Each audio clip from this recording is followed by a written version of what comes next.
Welcome back to Imperial History. In this new video, I'm going to cover the history of the British Army of the Rhine. So let's get right into the video. The British Army of the Rhine was an army group of the British Army which was stationed in Germany. Its roles was to occupy German lands governed by Britain after both world wars.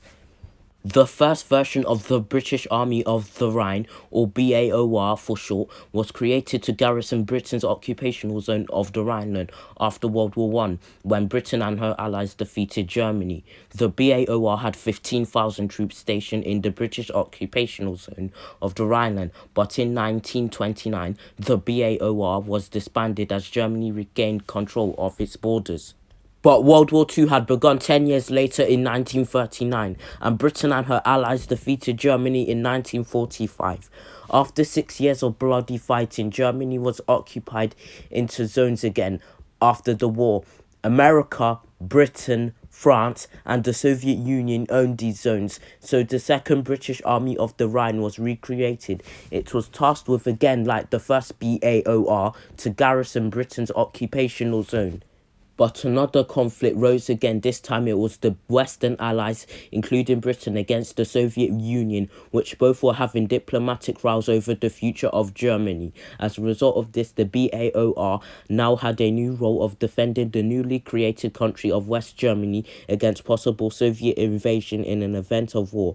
When Britain joined NATO, an alliance of Western nations against Soviet aggression, the BAOR became Britain's main contribution to the NATO alliance. The BAOR had 57,000 troops stationed in Germany and 150,000 troops in an event of war.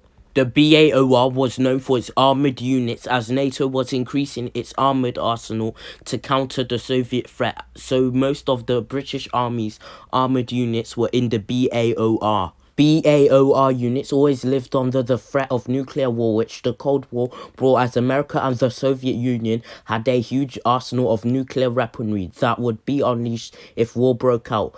The BAOR also had to combat Soviet and Warsaw-Pact tanks in an event of war. As a result of this, the British tank commander in the BAOR had a life expectancy of 36 hours if war broke out. But the British government started to do spending cuts to the military, and the BAOR was included, which made its ability decrease. Prior to 1970, when the cuts happened, the BAOR patrolled the borders of the Iron Curtain. But now the BAOR only patrolled once in a while and did not have an observation post. They rarely used helicopters, and they didn't use any surveillance radar. They also didn't use intelligence, instead getting it from national intelligence organizations. Also, the spending cuts decreased the size of the BAOR. It was now numbered at 40,000 personnel in 1978, and also by now the British Army had now placed most of its resources in the conflict in Northern Ireland.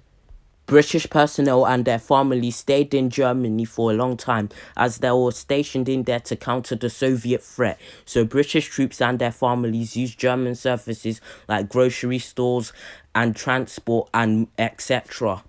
During the 1980s, tensions in the Cold War rose up again, with strong Western leaders like Ronald Reagan and Margaret Thatcher standing against the Soviet Union. To show Britain's strength in the Cold War, Exercise Lionheart commenced. It was the biggest exercise the British Army had done, and the largest in the Cold War. The exercise scenario was that Allied armies, mainly of British troops, were going to do a landing in Western Europe to then counter the Soviets in Germany. As a result of this, the exercise was spearheaded by the BAOR, and the BAOR had a sense of meaning after the exercise. Eventually, in 1989, the Berlin Wall fell, and in 1990, Germany was reunited, and in 1991, the Soviet Union collapsed. The enemy of NATO had fallen, and the Cold War was brought to an end. Immediately, the British government had plans to disband the BAOR. In 1994, that's what happened, and the disbandment caused problems for the German economy. The British troops and their families used German services. Now they're all gone, it'll bring a massive blow to the economy. Also, the Germans had been employed by the British Army. Now the British Army was gone, the jobs were gone as well. Not all British Army units left in 1994. Some remained as the newly created British Forces Germany, or BFG, but in the 2010s, they were cut back, and this year in 2020, the British Army left their last base in Germany. Thanks for watching. Now you would know about the British Army's history with Germany. It is interesting to learn. See you later.